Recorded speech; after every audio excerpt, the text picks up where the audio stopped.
We have a number of guests and topics to cover today, and I would like to begin with an announcement about the Interfaith Fellowship prayer event, which is coming up. And I'd like to invite Reverend David Harris and representatives from the India Club to come up, Mr. Shenoy and Dr. Kamesh Kasukahela. He's the Doctor of Mathematics at Ohio State, and he's also president of the Indian Club. So, gentlemen, please come up.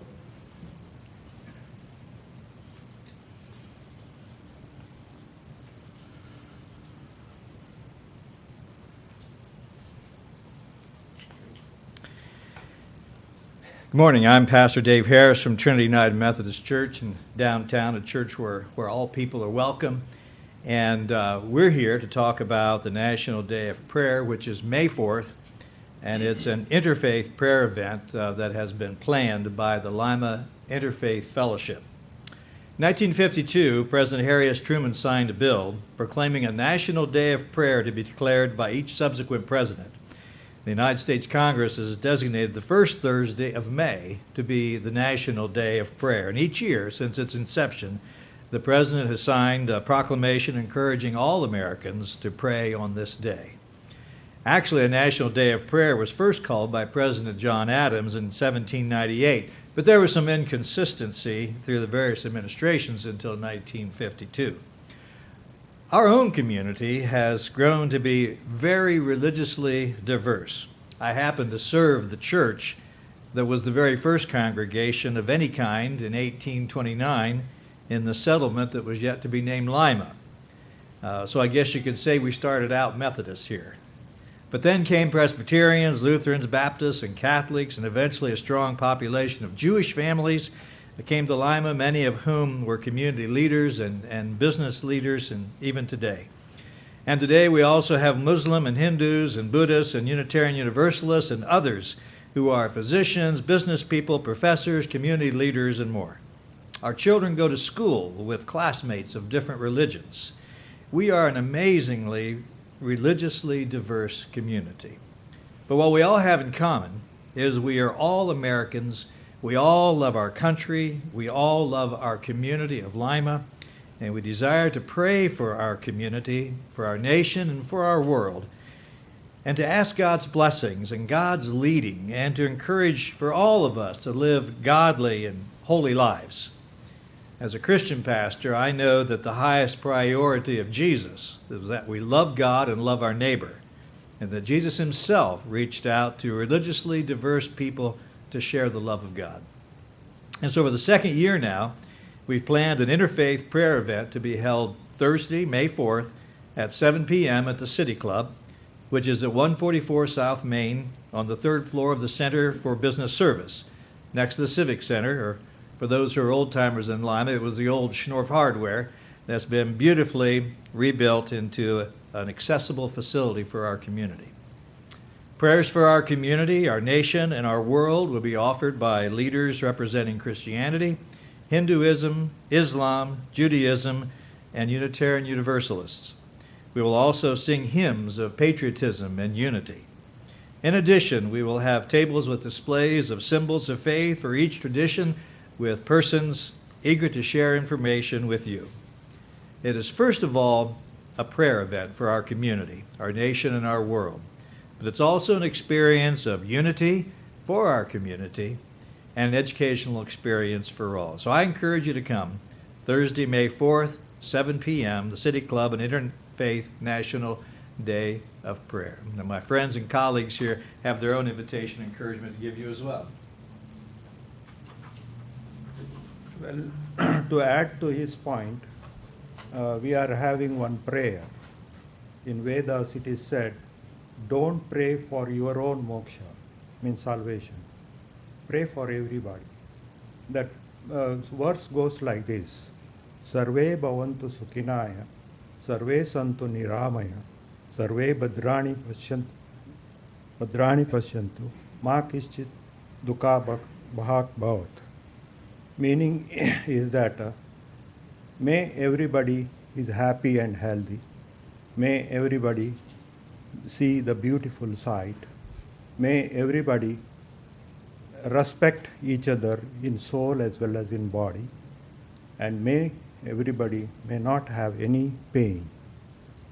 The idea of this one, that wiping up the tears from each and every eye, flows from this sloka.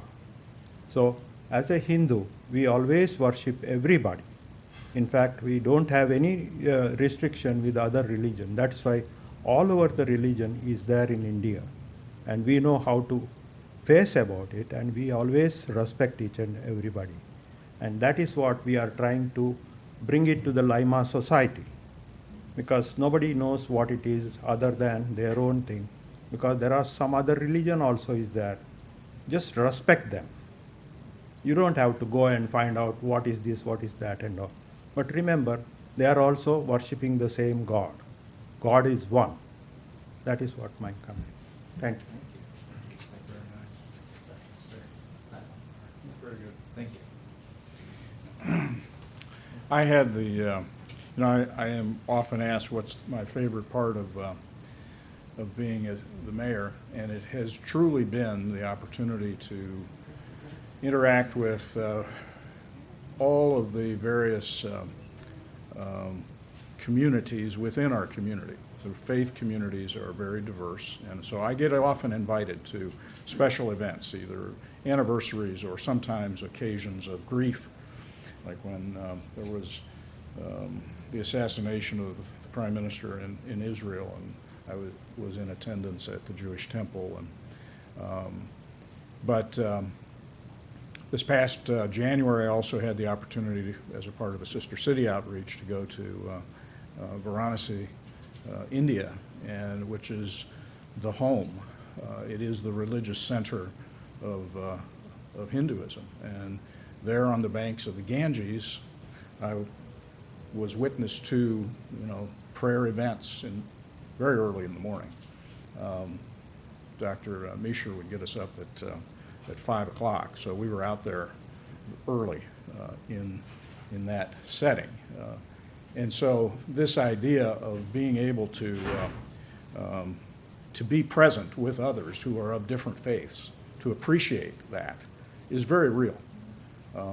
We need to put ourselves, regardless of our religious tradition, into the place of others in their worship style. And I think this is really a terrific opportunity for our community to come together as one on this National Day of Prayer and do it on an interfaith basis. Make sure that we're inviting people of all faiths to come and to pray.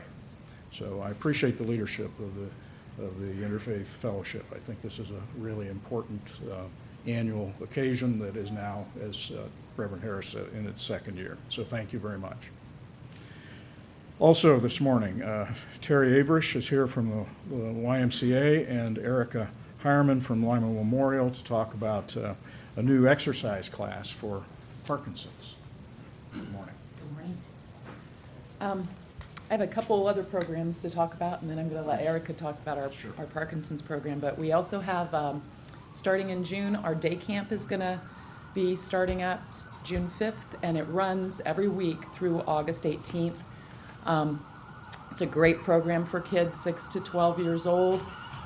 We are starting to fill, so we start talking about it. This is more than a month early, but we want to let people know about it because it does fill to capacity. So it does start June 5th, age 6 to 12. We have some great theme weeks this year: Jurassic Park Week, Superhero Week, Lego Robotics Week. So kids can come for 1 week or sign up for the whole summer for that. And it's $75 per child for members and $100 for non-members. Runs all day long at the Y, Monday through Friday.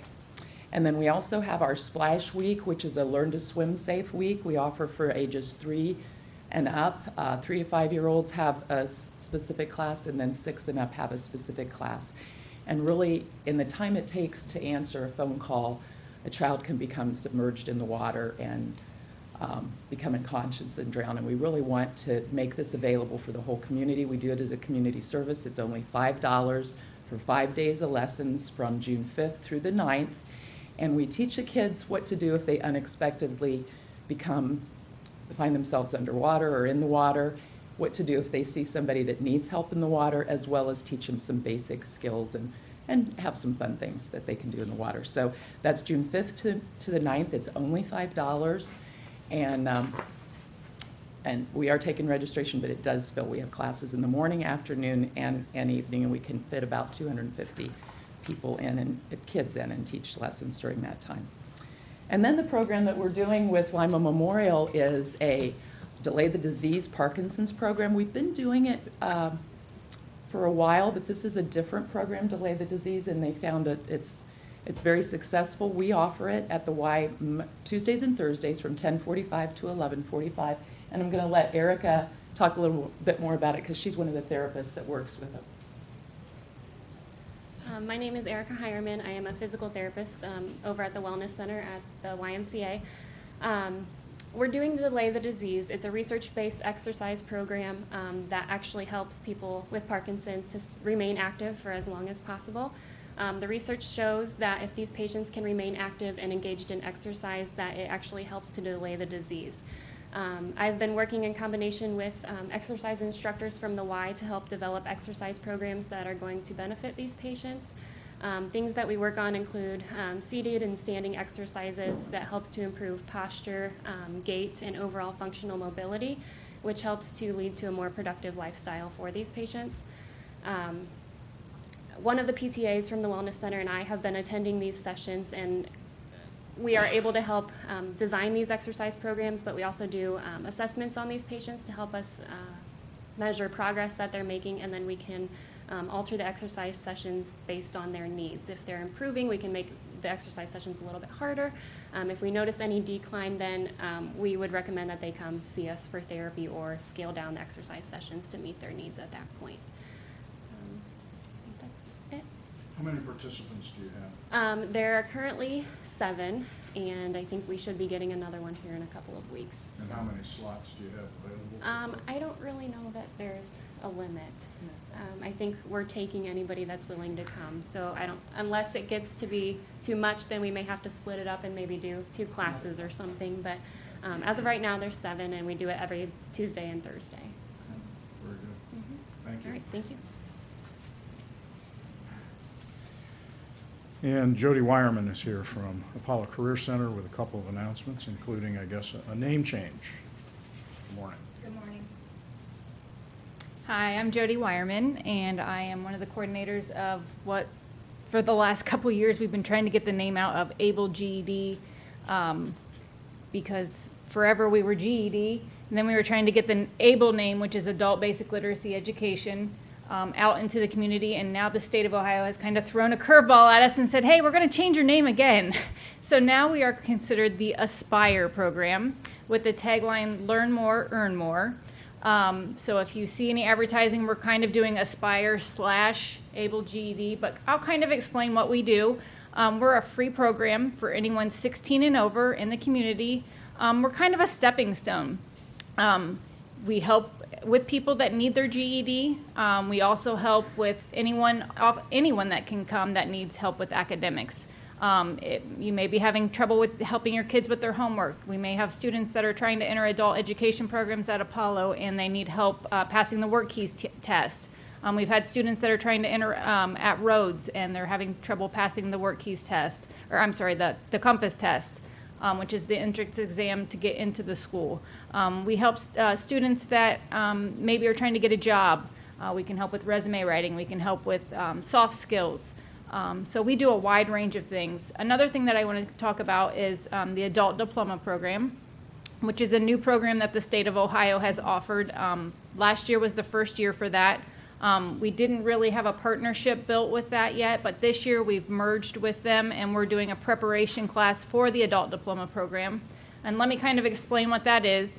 The state of Ohio has said there's 1 million people that still need to earn a high school diploma or GED. And our goal is to help them do that. So what the Adult Diploma Program is, anyone that is 22 and over is able to come if they do not have that's the only requirement. You have to be over 22 and not have a high school diploma. So how it works is if you come, you enter into our Aspire Able program. We help prep you for that. academically, and we do some soft skills with you, some resume writing, cover letter. And then if you pass the work keys, which is the entrance exam for a credential program, and then enter a credential program, if you pass that credential program, you're issued your high school diploma also.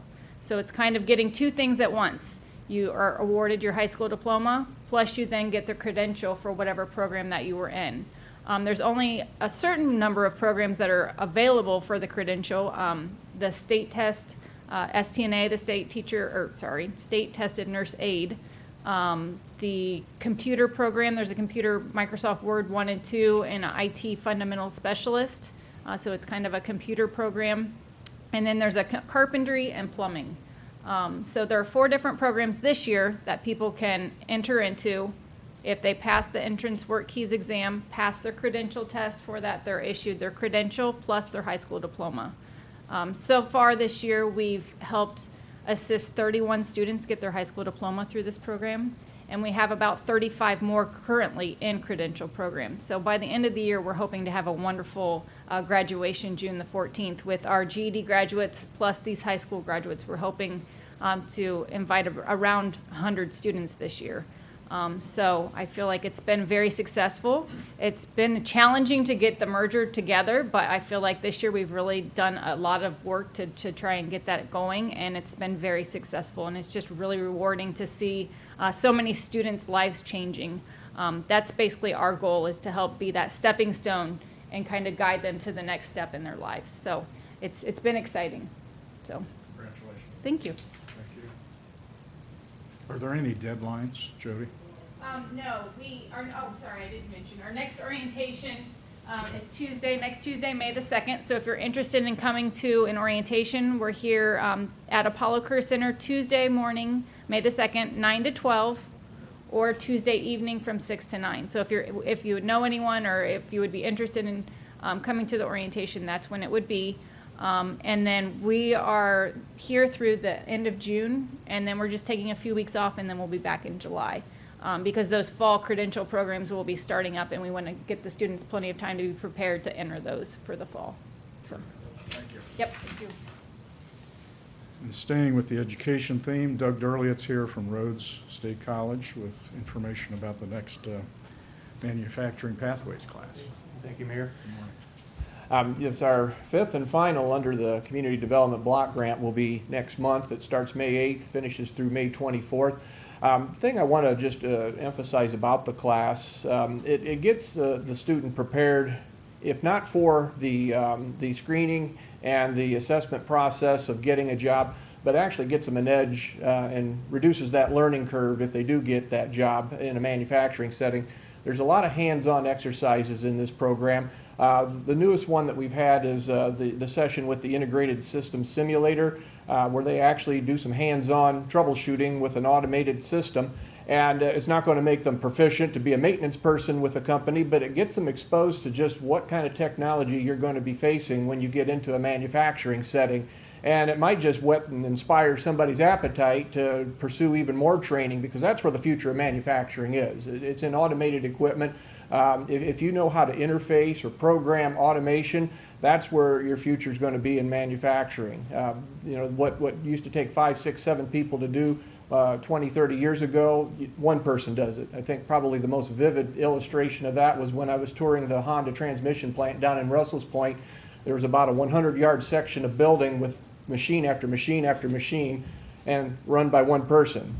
And probably 20, 30 years ago, if that facility was up and running at that time, you would have had many, many more at that time. So that's probably the best feature, but you also get hands-on exposure to measurement instruments that you likely see in a manufacturing setting, some quality continuous improvement instruments like Pareto diagrams, flow charts, and so forth, so that you understand how to read and interpret them, because of some of the people who have gotten placement in jobs, even in entry-level jobs, have said, yeah, we're expected to understand how to read and interpret some of these statistical process control instruments. How do you read this Pareto diagram? How do you interpret this flow chart, and so forth? So it gets you prepared, if not for the screening and assessment process, it actually gives you an edge on your competition once you do get your foot in the door. Again, it's free thanks to the CDBG from the City of Lima. It'll start on May 8th, finish on May 24th. They'll run Mondays, Wednesdays, and Fridays. from 9 a.m. until 2 p.m. So it's a quick turnaround, about a 2.5-week program. And if you do get the certification, on a weekly basis, you'll get a menu of job opportunities in the area, information about job fairs and other opportunities to enhance your chances for employment, and anything else that might come our way. We pass it on to our students as soon as we can. Terrific. Okay. And in order to register, They should just contact my number, 419-995-8353. There is a flyer in the back, and we'll take them all the way up until May 5th. Very good. Okay. Thanks, Doug. And Chief Black is here from the fire department with an announcement about some activity that will be happening this spring. Morning, Chief. Morning. Thank you. With the great weather we've had out there today, comes our busy time of the year. The Lima Fire Department will be flushing all the fire hydrants within the city limits of Lima throughout the month of May. The department flushes all hydrants to ensure that they are working properly. Firefighters will be working throughout the city flushing the fire hydrants. It is recommended that drivers on the streets slow down when coming across firefighters flushing hydrants. Residents may experience some discoloration of their water during this process. Should residents experience this discoloration, they should run a cold water tap in their house until that discoloration goes away. It doesn't take very long to do it. One thing to let you know that within the city limits there are over 1,300 fire hydrants, so it takes us most of the month of May, weather permitting, to get through this process. If the weather's bad, we have a lot of rain days, it might take us a little bit into the month of June to finish the process. And why is it important to do this? We do this every spring to make sure that the hydrants are working correctly.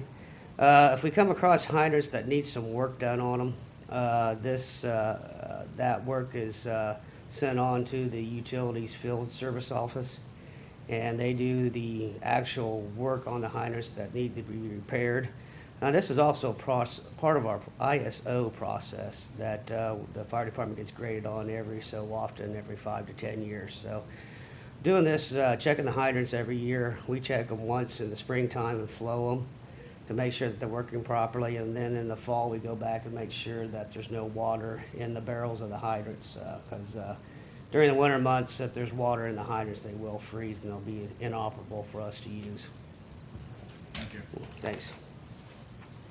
So for residents, they need to know that what is occurring is we're assuring that the system is there, right in front of their house. If there's a problem, everybody wants to know that that hydrant is operable. So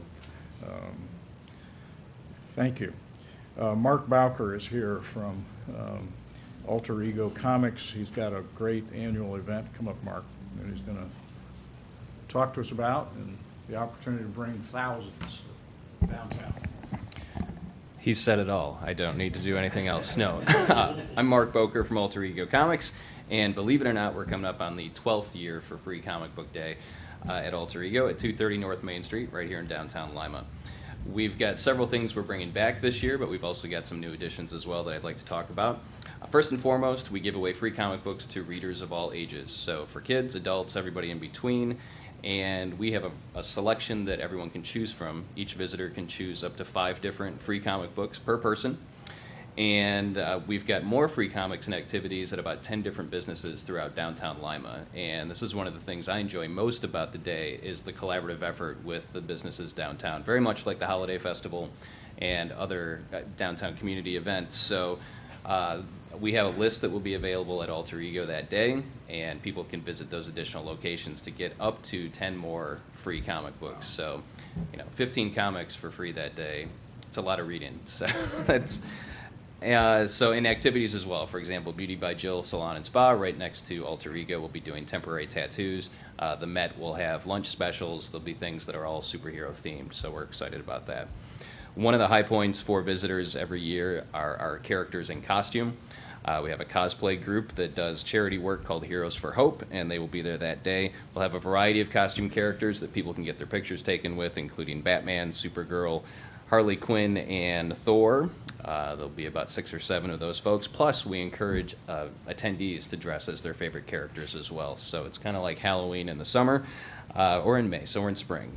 But that's always a lot of fun as well. For the second year, we are putting on the Touch a Truck program as well as Free Comic Book Day because, you know, I'm crazy. The Touch a Truck program was previously run by the Lima Public Library for about 10 years, and their organizer stepped down and they offered it to me because they were always held on the same day. So I thought, why not? Let's bring everything downtown. So we do shut down the 200 block of North Main Street, and we will line the street with all kinds of safety services vehicles and utility trucks. We'll have the Lima Senior Rover team out there with 2 rovers that they'll be giving rides on. And that takes place from noon until 2. So the important thing this year is that we are separating those by 2 hours. Free Comic Book Day starts at 10. Touch a Truck starts at noon. And hopefully that will alleviate some of the congestion that we experienced last year. One of the new components this year is we're doing an after party. I've always wanted to do this and have always been too tired at the end of the day to do anything. But we're doing an after party at Vino Bellissimo, which will start at 7 p.m., and we've got live music from 2 excellent local bands. We've got such a vibrant music scene, local music scene here. This is an opportunity to hear a great band called Thing of Gold, which is actually made up of area high school students. I heard them out at the Knights of Columbus back in February and was blown away and knew right then and there, I want to have these guys do the after party. And then Bison 76 is our headliner, and that is kind of like the Traveling Wilburys of Lima. It's like a super group made up of individuals from different bands, led by Omar Zahari. He just does an amazing job with vocals, and it's an amazing night of music, so we hope people can come to that. And that'll start at 7 p.m. And the final component, and it's piggybacking off of what Lima Memorial and the Y spoke about, April is Parkinson's Awareness Month, and my mother's been living with Parkinson's for about 5 years now. So we are doing fundraising throughout the day for the Michael J. Fox Foundation for Parkinson's research. So if visitors make a donation to the foundation during Free Comic Book Day, they can choose 2 more free comics from us at Alter Ego. We will have our very own Marty McFly from Back to the Future, of course, a character that Michael J. Fox made famous. He'll be collecting the donations. His costume is amazing. And admission to the after party at Vino Bellissimo is free with a donation to the Parkinson's Foundation. So just a couple tidbits on that. There are an estimated 5 million people in the world living with Parkinson's, and in the U.S. alone, there'll be 60,000 new cases diagnosed this year. As was mentioned, there's no way to predict or prevent who will be diagnosed with Parkinson's. There's treatment that can delay the symptoms. My mother, unfortunately, she moved here 4 years ago, and she was still driving and walking, and today she is confined to a wheelchair and living in a nursing home.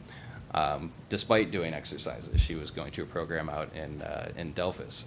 And it's been difficult for me and for my family to kind of see the rapid deterioration. So this one is close to home for me, and kind of having this event in her honor, hoping to bring awareness to Parkinson's here in Lima and Allen County. More information on our Facebook page. They can call us at the shop. And again, it's Saturday, May 6th from 10 a.m. to 4 p.m. Outstanding. Thank you. That's an incredible lineup of activities and for the whole day, and obviously much of it in the downtown.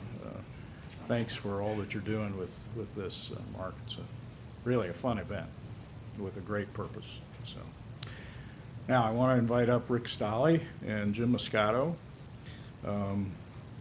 Today is, we want to call attention to Arbor Day and all the work that's done in our community to take care of our trees, our urban forest, as it's called. By the way, Jim Moscato is one of our superheroes because he takes care of the flowers in the downtown. Anybody that admires the flowering decorations downtown, that's the handiwork of Jim and the park staff. So, Rick, why don't you talk to us about trees, and then we'll talk, and the events, I guess, on Friday. Sure. And then I'll issue the proclamation. Okay. Thank you, Mayor.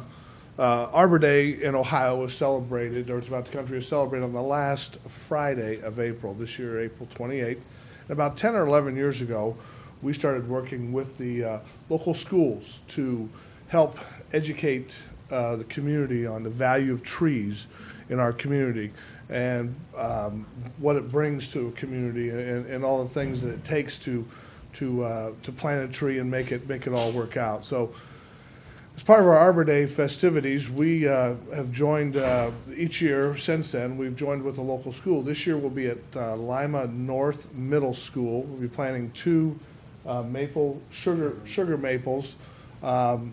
Jim is also our city forester, so he goes out and he visits with the school once we select a school, and then we pick a couple spots on their campus, and then we go ahead and plant the trees. So when you look at what trees bring to community and what the Urban Forest Council here in the city of Lima does, is we help regulate an awful lot of the good things that happen with trees in and throughout the community. And those are, the urban forest is all the trees that are owned or set on a city property, which throughout the city is usually between the curb lawn and the sidewalk, and of course in all the other city-owned property. So what we understand and what we want the community to understand is, again, the value that trees bring to a community and why it's so important to celebrate Arbor Day. So with that, the mayor is going to offer a proclamation. 10:30 Friday morning at North Middle School. We'll be there to plant the 2 trees. So that's our plan. Very good. I should also mention that in addition to that planting, through resources from the city's stormwater fund, and I believe we leveraged some money with that? Yes. Some state grant dollars. We do offer rebates to property owners for planting trees. So we want to encourage not just the planting in public right-of-ways, but also on private property. We recognize how important, particularly the losses of ash trees in the last several years. We need to be replacing those trees, and the best way to start is today. Trees take a while to get themselves rooted and up in a mature status. So in that context, I'm pleased to offer the following proclamation. Whereas in 1872, J. Sterling Morton proposed to the Nebraska Board of Agriculture that a special day be set aside for the planting of trees. And whereas this holiday, called Arbor Day, was first observed with the planting of more than 1 million trees in Nebraska. And Arbor Day is now observed throughout the nation and around the world. And whereas trees can reduce the erosion of our precious topsoil by wind and water, cut heating and cooling costs, moderate the temperature, clean the air, produce oxygen, and provide habitat for wildlife. And whereas trees are a renewable resource, giving us paper, wood for our homes, fuel for our fires, and countless other wood products. And whereas trees in our city increase property values, enhance the economic vitality of business areas, and beautify our community. And whereas because trees are a source of joy and spiritual renewal, the Lima Urban Forest Council promotes tree planting in memory of those who have gone before us. Whereas Lima has been recognized as a Tree City USA by the National Arbor Day Foundation and desires to continue its tree planting ways. Now therefore, I, David J. Berger, Mayor of the City of Lima, do hereby proclaim April 28, 2017 as Arbor Day in our community, and urge all citizens to support efforts to care for our trees and woodlands, to support our city's community forestry program, and to plant trees to gladden the hearts and promote the well-being of present and future generations. In witness whereof, I have hereunto set my hand and caused to be affixed the seal of the City of Lima this day of April 2017.